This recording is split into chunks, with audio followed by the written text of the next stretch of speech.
127వ కీర్తనలో గర్భఫలం గురించి చెప్తూ కుమారులు యెహోవా అనుగ్రహించు అన్నారు. కానీ ఇంగ్లీష్ బైబిల్ అలా అనలేదు.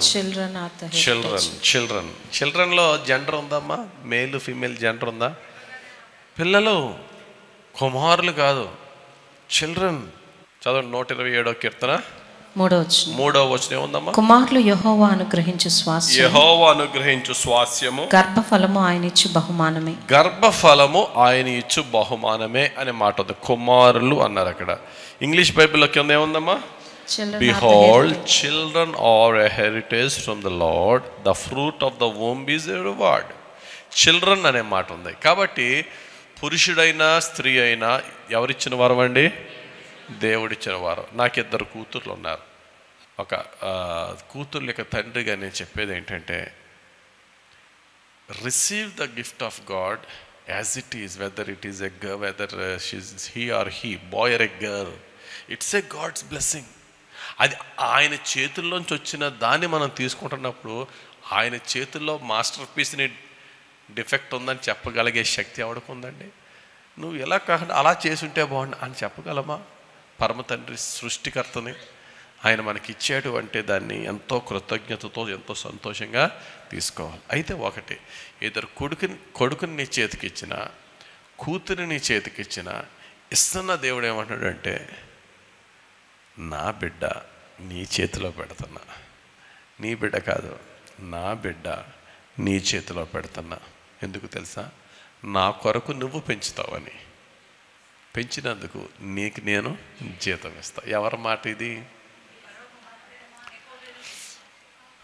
ఇస్రాయేలీల్లో పురుషులు ఎక్కువైపోతున్నారని ఇస్రాయేలీలు ఐగుప్తు దేశంలో ఉన్నప్పుడు ఐగుప్తు దేశపు రాజు అయిన ఫరో గైనకాలజిస్టులు అందరికీ, అంటే ఈ రోజుల్లో గైనకాలజిస్టులు, ఆ రోజుల్లో మంత్రసానులు అంటారు, డెలివరీ చేసే స్త్రీలకి, మీరు ఇశ్రాయేలీలు తల్లులు పిల్లలకి అంటున్నప్పుడు మగవాళ్ళు వస్తే అక్కడే పీక నొక్కేసి డెలివరీ చేస్తున్నప్పుడు అబార్షన్ అయిపోయింది, లోపలే చచ్చిపోయింది బేబీ అని చెప్పండి.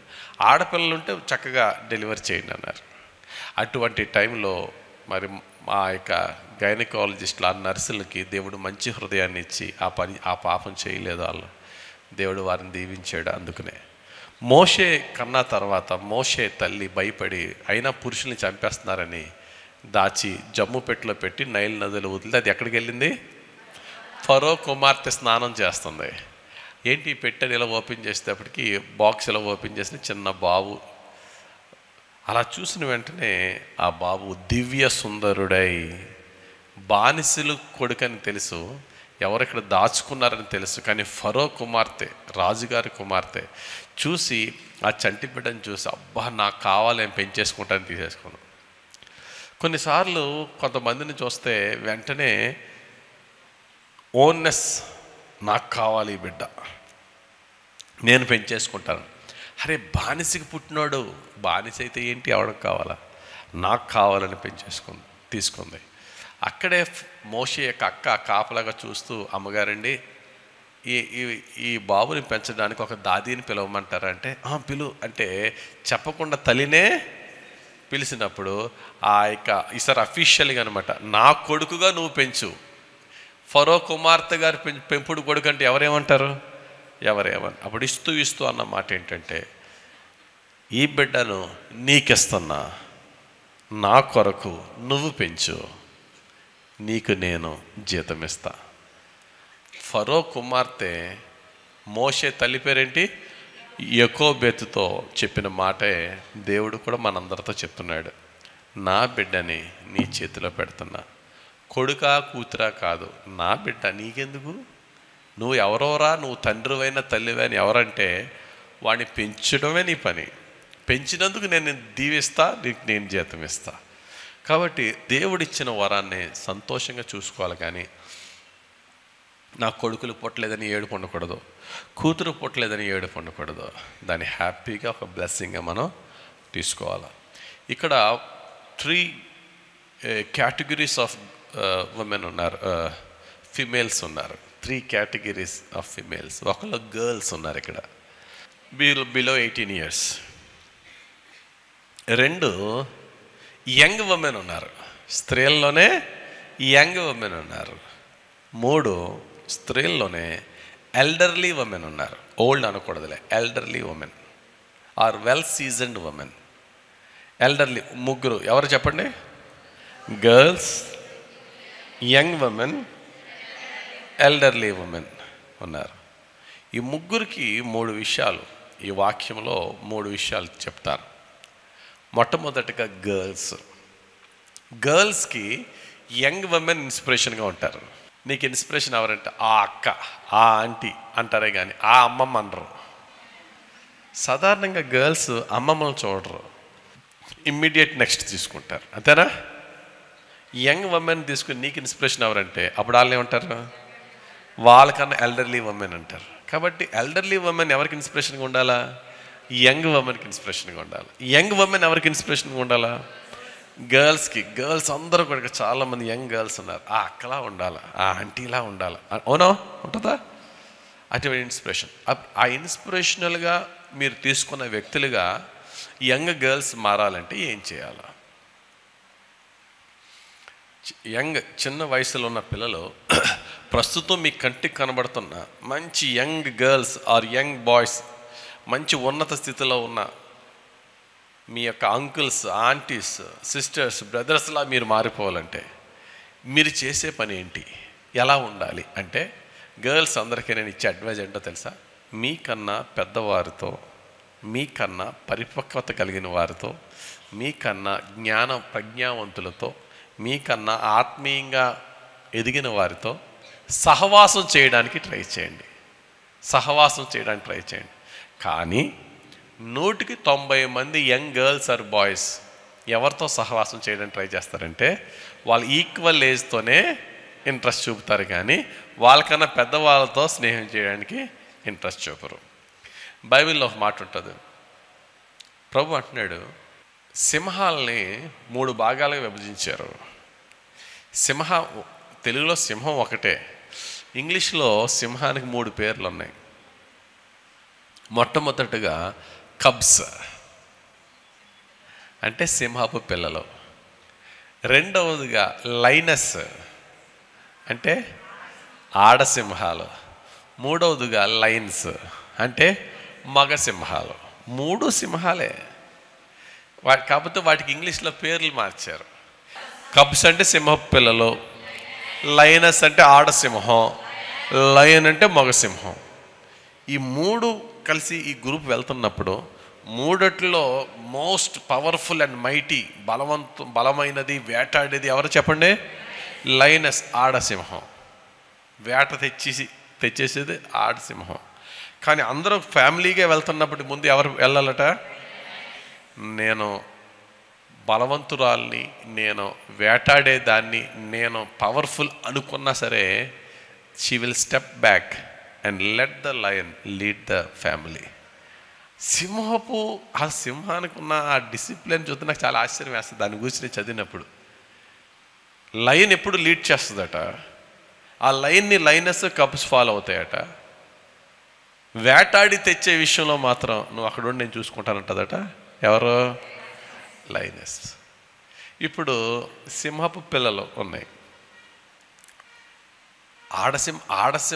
ఆడవచ్చు మగవచ్చు. పెంచే విధానం మాత్రం ఎలా ఉంటుందట తెలుసా? సింహపు పిల్లల్ని లైన్స్ దగ్గర పెట్టరట, లైనస్ దగ్గర పెడతారట. అంటే అర్థం ఏంటో తెలుసా? సింహపు పిల్లలు వేటాడే సింహాలుగా మారాలంటే లైన్ల దగ్గర ఉండకూడదు, లైనస్ దగ్గర ఉండాలి. మగ సింహాల దగ్గర ఉండకూడదు. అటు ఎక్కడ ఉండాలట? ఆడసింహాల దగ్గర ఉంటే వీళ్ళు ఏమవుతారట? వేటాడే సింహాలు అవుతారట. ఇది నేను చెప్తున్న మాట కాదు, బైబిల్ చెప్తున్న మాట. చదవండి ఒకసారి. ఇక్కడ ఆడసింహం, ఆడ జాతిని దేవుడు ఎంత బలమైన పవర్ఫుల్ జాతిగా దేవుడు చేసాడంటే మనుషుల్లోనే కాదు, అడవిని ఏలే సింహాల్లో కూడా ఆ ఆధిక్యత దేవుడు ఇచ్చాడండి. యెహెజ్కేలు గ్రంథం 19వ అధ్యాయం 2వ వచనం చదవండి ఒకసారి. తల్లి ఎటువంటిది, ఆడు సింహము వంటిది. ఆడు సింహముల మధ్య పండుకొనెను, కొదమ సింహముల మధ్య తన పిల్లలను పెంచెను. చాలు. ఆడసింహము అనే మాట క్లియర్గా ఉందా? డైరెక్ట్ సింహం అనొచ్చు కదా, డైరెక్ట్ సింహం దగ్గర పడుకున్నది అనొచ్చు కదా. ఆడ అనే మాట ఎందుకు పెట్టాడు చెప్పండి ఇక్కడ? Why it is clearly mention as a female lioness. Lioness అనే మాట ఎందుకు పెట్టాడంటే లైనస్ వేటాడేది. ఇక్కడ వాక్యం చెప్తుంది, సింహపు పిల్లలను ఆడసింహముల యొద్ద పెంచితే అది ఏమవుతుంది? కొదమ సింహంగా మారుతుంది. స్త్రీలరా మీ జీవితం కూడా అదే. Bright future of every child will be moulded in the blessed hands of his mother. అనగా ఒక బిడ్డ ఆడ అవ్వచ్చు, బాగవచ్చు, ఒక చిన్న బిడ్డ యొక్క బంగారు భవిష్యత్తు, ఉన్నతమైన భవిష్యత్తు దీవింపబడిన తల్లి చేతులలోనే మలచబడుతుంది. కాబట్టి ప్రియమైన దేవుని బిడ్డలారా, గర్ల్స్కి నేను చెప్పేది ఏంటంటే, నువ్వు చదువుతున్న వయసులో కానీ, లేక నువ్వు స్కూల్లో ఉండొచ్చు, కాలేజీలో ఉండొచ్చు, ఇంటి దగ్గర ఉండొచ్చు, ఎక్కడైనా ఉండొచ్చు, నీ తోటి వారి జ్ఞానం ఇంచుమించుగా నీ అంతే ఉంటుంది. నీ తోటి వారి జ్ఞానం మోరార్లెస్ నీ అంతే ఉంటుంది. నీకన్నా డబల్ వయసు ఉన్న వారి జ్ఞానం ఎంత ఉంటుంది? ఖచ్చితంగా ఎక్కువ ఉంటుంది. ఒకవేళ వాళ్ళ పుస్తకాలు చదవకపోయినా లోకాన్ని, జీవితాన్ని చదివిన వారికి త్రూ ఎక్స్పీరియన్స్ చాలా తెలిసిపోతూ ఉంటాయి. అంతేనండి? చాలా చదువుకుంటే తెలుస్తుంది, కొన్ని చదువు వారి జీవితంలో పడిన దెబ్బలే అద్భుతమైన పాఠాలు. నువ్వు నీ తోటి వారితోనే నువ్వు ఉంటే నువ్వు నేర్చుకున్నది మోరార్లెస్ అంతే ఉంటుంది. జ్ఞానవంతులతో ఉంటే నీకు చాలా నీ తోటి వారి కన్నా ఉన్న స్థితిలో ఉంటాం. బెస్ట్ ఎగ్జాంపుల్ ఎవరంటే జీసస్ క్రైస్ట్. గర్ల్స్ అందరికీ నేను చెప్తున్నాను, if you want be a exemplary young women in the coming future, రాబోయే కాలంలో మంచి యవనస్తురాలైనటువంటి స్త్రీ, శక్తివంతమైన స్త్రీగా నువ్వు ఉండాలంటే, నువ్వు ఒక చిన్న అమ్మాయిగా ఉన్నప్పుడే నీకంటే ఉన్నతమైనటువంటి ప్రజ్ఞావంతురాలైనటువంటి స్త్రీలతో సహవాసం చేయడానికి నువ్వు ప్రయత్నించు. యేసు ప్రభువులో ఉన్న గొప్పతనం ఏంటంటే, when he was 12 years old, 12 సంవత్సరాల వయసులో, he had the fellowship with the priest, లెవైట్స్ and scholars. 12 సంవత్సరాల వయసులో యేసు ప్రభు తప్పిపోయాడు. పండక్కి దేవాలయానికి వెళ్ళినప్పుడు 3 రోజుల తర్వాత వెతుక్కుంటే మరియమ్మకి, యోసేపుకి కనబడ్డాడు. ఎక్కడ కనబడ్డాడంటే దేవుని దేవాలయంలో చుట్టూరు ధర్మశాస్త్రోపదేశకులు, లేవీలు, యాజకులు, ధర్మశాస్త్రుల పండితులు, వారి మధ్య ఈయన క్వశ్చన్స్ అడుగుతూ ఉంటే ఈయన ప్రజ్ఞకు ఆశ్చర్యపోయారట వాళ్ళు. ఎక్కడున్నాడు అన్నీ సాధారణంగా తీర్థం లాంటిది అది. సంవత్సరానికి ఒకసారి జరిగే పండుగ పసకా పండుగ అంటే ఇప్పుడు తీర్థాలు జరుగుతాయి. ఆ కొండ మీద దేవుడు కూడా ఉంటుంది. కొండ నుంచి కింద వరకు అన్నీ ఏముంటాయి తెలుసా? పక్కన మీకు జీడ్లు గుర్తుందా? జీడ్లు, తాండ్రలు, రకరకాలు ఉంటాయి చూసారండి. ఖర్జూరాలు, జిలేబీలు మొత్తం ఉంటాయి కదా. పిల్లలు ఎక్కడుంటారు? ఖచ్చితంగా అక్కడ, లేకపోతే పక్కన రంగులు రావటం అక్కడే ఉంటారు. లోపల అర్చకుల దగ్గర కూర్చొని చక్కగా ఇలా వినేసి బొడ్డుని ఎక్కడ చూశారు మీరు?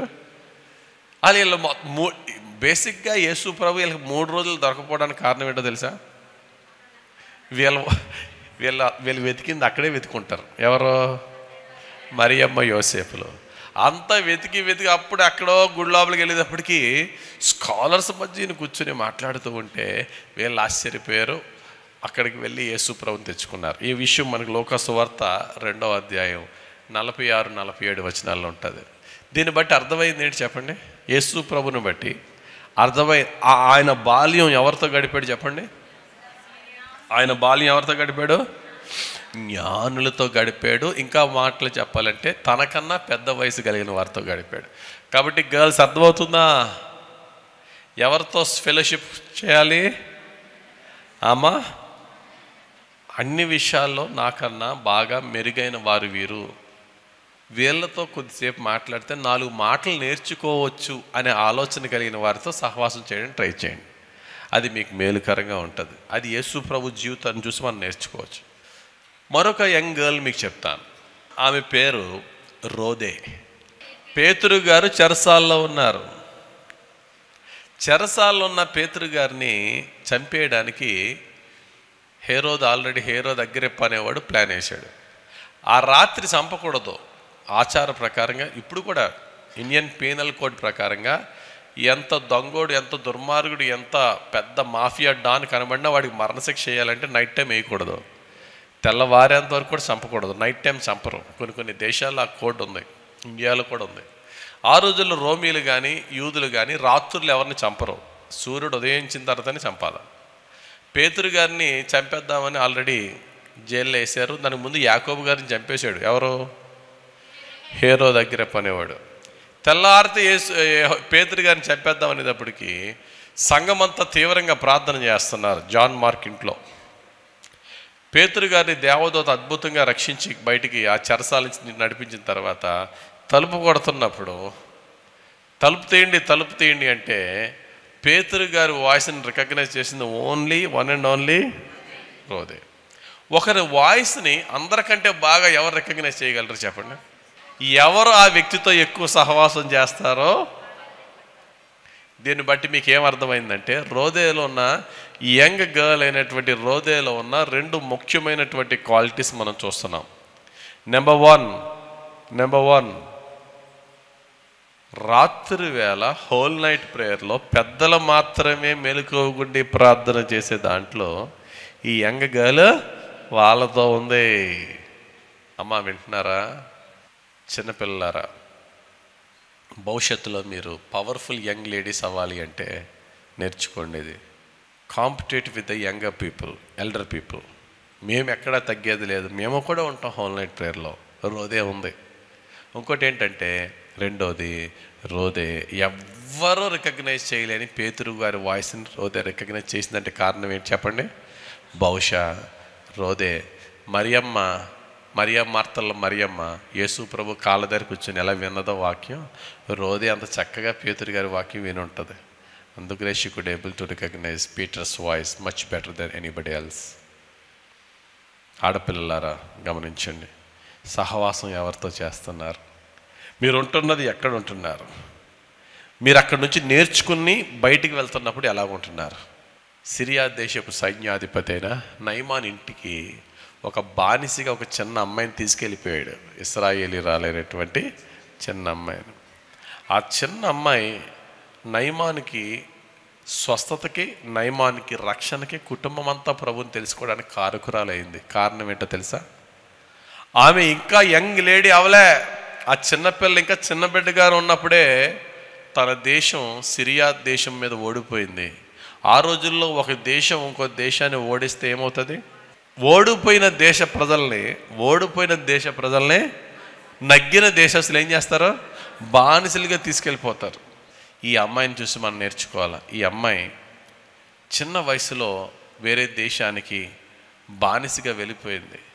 బానిసగా వెళ్ళిపోయిన తన జీవితాన్ని తను ఎంత గొప్పగా మలుచుకుందో తెలుసా? ఏ దేశంలో అయితే బానిసగా దౌర్భాగ్య స్థితికి దిగజారిపోయిందో అదే దేశంలో బానిసగా వెళ్ళిన ఇంటికి రక్షణకే కారకురాలైంది. అవలేదా? రక్షణకు కారకురాలైంది. చెప్పండి, నయమాన్ కుష్టి వ్యాధి తగ్గి ఇంటికి వెళ్ళిన వెంటనే ఆమెకి ట్రీట్మెంట్ ఎలా ఉంటుంది చెప్పండి?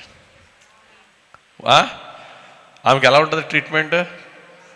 నాకు తెలిసి కూతురుగా మార్చేసుకుంటాడు, అంతేనా? ఆ రోజుల్లో క్యూర్ లేని లెపర్సీ, ఆ రోజుల్లో ప్రజలు అసహించుకునే లెపర్సీ, ఆ రోజుల్లో ప్రజల చేత తృణీకరింపబడిన లెపర్సీ, ఆ రోజుల్లో లెపర్సీ వస్తే ఆడు రాజని లేదు, కూలాడని లేదు, ఊరవతలు పెట్టేసే లెపర్సీ. అంటువ్యాధిగా ఉన్న లెపర్సీ ఉన్నప్పుడు అటువంటి సమయంలో ఆ వ్యక్తి ఎన్ని డాక్టర్ల దగ్గరికి వెళ్ళినా నయం కానప్పుడు ఈ చిన్న పాప చెప్పిన ఏమని చెప్పింది? డైరెక్ట్గా నయమాన్ దగ్గరికి వెళ్ళలే, అంత ధైర్యం లేదు. నయమాను భార్య దగ్గరికి వెళ్ళి, అమ్మగారండి మీరేమనుకోనంటే ఒకటి చెప్తాను, నేను ఏ ఊరు నుంచి ఇక్కడ ఈ ఊరికి బానిసగా వచ్చేసానో మా సొంత ఊరిలో ఒక దైవ సేవకుడు ఉన్నాడండి, ఆయన పేరు ఎలీషా. ఒక్కసారి అయ్యగారు వెళ్తే అయ్యగారికి స్వస్థత వస్తుందండి చెప్పండి. ఇప్పుడు ఏం చేసింది తెలిసి ఈ అమ్మాయి? నేను వీళ్ళ ఇంట్లో బానిసగా ఉన్నాను, ఈ ఎదో చచ్చిపోవాలా అనుకుందా? అనుకోలేదు. ఆ ఇంట్లో భోజనం చేస్తున్నాను కాబట్టి ఆ ఇంటి క్షేమాన్ని నేను చూసుకోవాలనుకున్నాను. దేవునికి స్తోత్రం కలుగునుగా. బైబిల్ అదే చెప్తుంది. మీరు ఎక్కడున్నా ఆ దేశ క్షేమము కొరకు ప్రార్థన చేయుడి.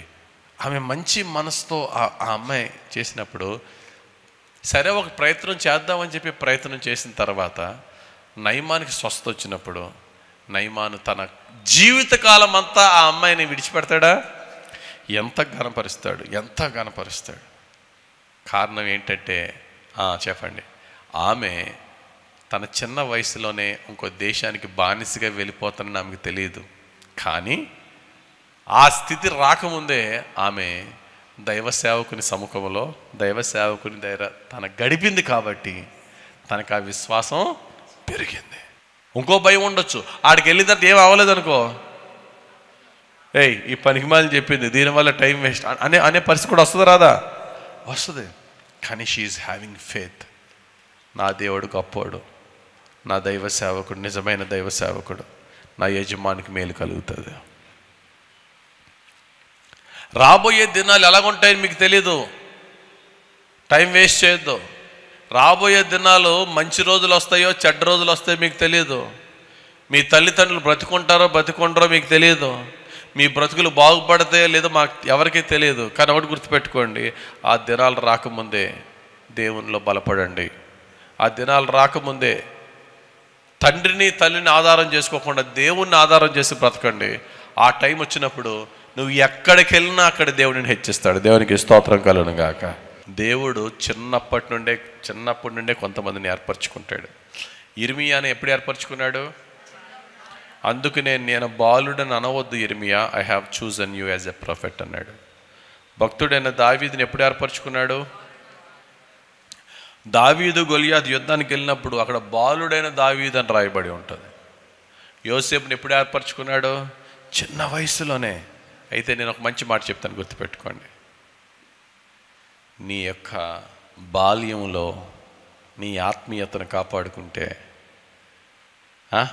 నీవు దేవునికి ప్రీతికరంగా బ్రతికితే దేవుడు నిన్ను powerful and a blessed young గర్ల్గా మారుస్తాడు, యంగ్ లేడీ, యంగ్ ఉమెన్గా మారుస్తాడు. సేమ్ నువ్వు యంగ్ ఉమెన్ అయిన తర్వాత నీ ఆత్మీయత నీ పవిత్రత కాపాడుకుంటే you will be a blessed elderly women అవుతావు. ఆ ఎల్డర్లీ ఉమెన్గా నువ్వు ఉన్నప్పుడు నీ పవిత్రత నీ ఆత్మీయత కాపాడుకుంటే ఏమవుతుంది తెలుసా? తర్వాత తరాలకి నువ్వు నిలబడతావు. దేవునికి స్తోత్రం కలుగును గాక. You will be exemplary women to the next generations. కాపాడుకో నీ పరిశుద్ధతను, నీ పవిత్రతను, నీ యథార్థతను కాపాడుకో. దేవుని కొరకు నువ్వు ఎలా బ్రతకాలో చాలా జాగ్రత్తగా జీవించు. అందుకనే భక్తుడైనటువంటి పౌలు అంటాడు, ఒకప్పుడు నేను పిల్లవాడిగా ఉన్నాను, పిల్లవానిగా ప్రవర్తించాను అంటాడు. చదవనమాట. కొరింథీయులకు రాసిన మొదటి పత్రిక 13వ అధ్యాయం 11వ వచనం. నేను పిల్లవాడనే ఉన్నప్పుడు పిల్లవాని వలె మాట్లాడి తిని, పిల్లవాని వలె తలంచి తిని, పిల్లవాని వలె యోచించి తిని, ఇప్పుడు పెద్దవాడనే పిల్లవాని చేష్టలు మానివేసి తిని. చాలు. ప్రతి పెద్ద స్త్రీ అవ్వచ్చు, పురుషుడు అవ్వచ్చు, పెద్ద వయసుకు వచ్చిన ప్రతి వాడు కూడా ఈ పిల్ల వయసుని దాటుకునే రావాలి కదా. చైల్డ్హుడ్ని దాటుకునే రావాలి. చైల్డ్హుడ్ అనేది ఆ చిన్న వయసు, ఆ యొక్క చిన్నారితనం అనేది మనం చూసినట్లయితే అది న్యాచురల్గా ప్రతి ఒక్కలో స్టేజ్ ఎవ్రీవన్ దాన్ని ఎక్స్పీరియన్స్ ఉండాలి. కానీ ఆ చైల్డ్హుడ్ అనేది చాలా బాగుంటుంది కూడా. చైల్డ్హుడ్ అనేది చాలా మనం పెద్ద దిగిన తర్వాత అది ఎంత మంచిదో ఎంత బాగుండేదో అని మనకు తెలుస్తూ ఉంటుంది.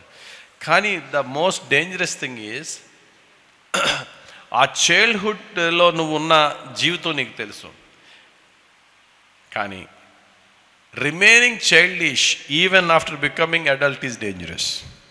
చిన్నారితనంగా నువ్వు చిన్నారి పనులు చేస్తే చాలా ముద్దుగా ఉంటావు, చాలా బాగుంటుంది, చాలా అందంగా ఉంటుంది, చాలా సంతోషంగా ఉంటుంది. కానీ పెద్ద అయిన తర్వాత కూడా ఇంకా అయ్యే పిల్ల చేష్టలు చేస్తే చాలా దరిద్రంగా ఉంటుంది. పిల్ల చేష్టలు చేయడానికి పిల్లవాని వలె ఉండడానికి చాలా తేడా ఉంది. చదవండమ్మా. నేను పిల్లవాడనే ఉన్నప్పుడు పిల్లవాని వలె మాట్లాడి తిని, పిల్లవాని వలె తలంచి తిని, పిల్లవాని వలె యోచించి తిని. 3 మాట్లాడుట, తలంచుట, యోచించుట. మాట్లాడుట, తలంచుట, యోచించుట. మొట్టమొదటిది ఏంటండి? పిల్లవాని వలె మాట్లాడుతుంది. కానీ పెద్దవాణం అయిన తర్వాత ఏమవ్వాలా?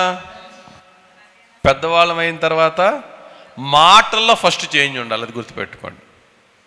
హలో, నేను 18 క్రాస్ తెలుసా, నేను మ్యారీడ్ తెలుసా, 2 పిల్లలు తెలుసా, నీ ఏజ్ నీకు పెద్ద రకం ఇవ్వదు. అది గుర్తుపెట్టుకో. ఫస్ట్ నీ మాటలే నిన్ను రెస్పెక్ట్ఫుల్ లేడీగా, ఎల్డర్లీ ఉమెన్గా, నీ మాటలే. అందుకనే పౌలు భక్తుడు అంటాడు, ఎఫెసీలకు రాసిన పత్రిక 4:29 వినువారికి మేలు కలుగునట్లు అవసరమును బట్టి క్షేమాభివృద్ధికరమైన అనుకూల వచనమే పలుకుడు కానీ దుర్భాష ఏదైనాను మీ నోట రానియకుడే. పిల్లవానిగా ఉన్నప్పుడు మనం నోటుకొచ్చి మాట్లాడాం. అమ్మా, నువ్వు ఎల్డర్లీ ఉమెన్, ఇప్పుడు నీ మాటలు ఎలా ఉండాలా? క్షేమాభివృద్ధి కలిగే నీ మాటలు విని ఎదుటివాడికి మేలు కలగాల. అయితే గమనించండి, మనం పిల్లవానిగా ఉన్నప్పుడే ఎల్డర్లీగా మాట్లాడితే ఇంకెంత అద్భుతంగా ఉంటుంది. అమ్మా, యేసు ప్రభులో కానీ, ఇరిమియా గారిలో కానీ, దావీదు గారిలో కానీ ఉన్నది అదే. ఏజ్ ప్రకారంగా వాళ్ళ పిల్లగాళ్ళు, కానీ వారి మాటల్లో కానీ వారి క్రియల్లో కానీ చాలా గొప్ప పరిపక్వత. నేను అదే అంటాను, ఇక్కడ నా గర్ల్స్ అందరూ గమనించండి, మీ వయసు బట్టి మీరు చిన్నవాళ్ళు అవ్వచ్చు, కానీ మీ మాటలు విన్నవారు, మీ క్రియలు చూసిన వారు మాత్రం నువ్వు అనుకోవాలా, వీళ్ళు ఇవి చాలా గొప్పవారు. యేసు ప్రభు వయసు చిన్నదే, కానీ ఆయన ప్రజ్ఞకు అందరూ ఆశ్చర్యపడిరి. దావీదు పిల్లగాడే వెళ్తున్నాడు గొలియాత్ దగ్గరికి. దావీదుని చూసి సౌలు అంటాడు, అబ్నేర్ రావయ్యా. ఎవడయ్యా ఈ కురగాడు, ఎవడయ్యా ఈ కురగాడు? పాపం అబ్నేర్కి కూడా తెలీదు. అయ్యా, నీ జీవంతో ఆడవడం నాకే తెలియదు అయ్యా, అర్జెంటుగా కనుక్కోవయ్యా, హూ ఈజ్ హీ? ఆ ధైర్యం ఏంటి? నా యుద్ధ కవచం ఇస్తుంటే ఏమన్నాడు? బాలుడా, దావీదా, నాయనా నువ్వు బాలుడురా, ఆడు చిన్నప్పటి నుంచి మల్ల యుద్ధ వీరుడురా, ఆడి దగ్గరికి వెళ్ళొద్దా అన్నా సరే వెళ్తున్నావు, పోనీ నా యుద్ధ కవచం వేసుకోరా అంటే, అయ్యా అడవిలో సింహం చంపినప్పుడు నాకు ఈ యుద్ధ కవచం ఉందా అయ్యా? ఇంకేమంటాడు సౌలు? సింహాన్ని చంపడమే ఆశ్చర్యం, అప్పుడు నాకు ఈ యుద్ధ కవచం ఉందంటే ఇంకేమంటాడు? స్పీచ్లెస్. నీ ఇష్టం ఇలా అన్నాడైతే. అందుకనే పక్కనోడిని సెక్రటరీని పిలిచి, ఎవడరా బాబు, హూ ఈజ్ హీ? వెళ్ళి చచ్చిపోతాడేమో అనుకుంటే వెళ్ళి ఏం చేశాడు? గొలియాత్ తల తీసుకుని వచ్చాడు. ఇక్కడ గమనించవలసింది ఏంటంటే, వీళ్ళంతా కూడా పిల్లవాడుగా పిలువబడుతున్న టైంలోనే పెద్దవాళ్ళకంటే మెచ్యూర్డ్ పీపుల్ అయిపోయారు. దేవునికి స్తోత్రం కలుగునుగాక. కారణం ఏంటో తెలుసా? చిన్నప్పుడే పెద్దవాళ్ళకే పెద్దవాడైన దేవునితో సహవాసం కలిగిన వారు. దేవునికి స్తోత్రం. పిల్లలారా, మీకు నేను లేక మీ మమ్మీ, మీ డాడీ, మీ పాస్టర్ గారు చాలా పెద్దగా ఉండొచ్చు, మంచిది. వాళ్ళ దగ్గర ఎంత నేర్చుకోవాలో అంత నేర్చుకోండి. ఎక్కువగా దేవునితో సహవాసం చేయండి. వాళ్ళ కంటే ఉన్నతమైన స్థితిలో దేవుడు మిమ్మల్ని పెడతాడు. ఉన్నతమైన హోదాకు వస్తుంది, ఉన్నతమైన జీవితం వస్తుంది, ఉన్నతమైన విలువల్లో మీరు పెరుగుతారు. గర్ల్స్ మంచి సాక్షార్థమైన యంగ్ ఉమెన్గా మారాలి. యంగ్ ఉమెన్ మంచి ఎల్డర్లీ ఉమెన్గా మారాలి. ఎల్డర్లీ ఉమెన్ మీ తరానికి తర్వాత తరాలకి మీరు సాక్షులుగా నిలిచిపోవాలి. దేవుడి వాక్యం మనందరి జీవితంలో నెరవేర్చును గాక. ఆమేన్.